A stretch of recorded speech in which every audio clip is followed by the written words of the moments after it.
Good morning, dear friends, and welcome to A Moment with God, a devotion that inspires and uplifts the soul. Well, today is Wednesday, the 7th of May, and our topic for today is You're Not Abandoned. You're not abandoned. And I'd like to read from Genesis 21, verse 10, and I'll be reading from the English Standard Version. It reads as follows.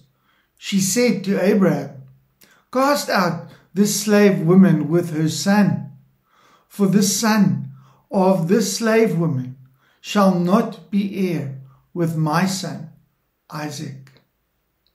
Now, friends, we have all experienced rejection and abandonment at some stage and point of our lives. Perhaps it goes as far back as your childhood, maybe being rejected that one time hurt you so much that it left a very deep scar on your heart. Or possibly someone said something or did something that made you feel cast out and very alone.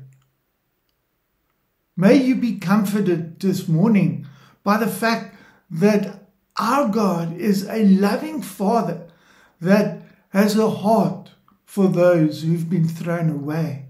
God is a loving Father to everyone who has been rejected and who has experienced rejection and who has left or felt alone and abandoned. May you feel comforted by that fact today. Maybe you're going through a time when you are feeling alone and abandoned. May you know that God will never abandon you. All you need to do is cry out to Him. Come, let us pray. Emmanuel, God with us, thank you for the comfort and the emotional healing that you can give us. I find, Lord, we find that you are available at all time of the day to hear our cry for help. So, Lord, today may you especially hear our cry for help as some of us feel abandonment and rejection. We pray this in Jesus' mighty name. Amen. Thank you, friends, for joining me again this morning. I trust that you'll have a God-blessed day, and I'll see you tomorrow, same time, same place. God bless you. Bye-bye.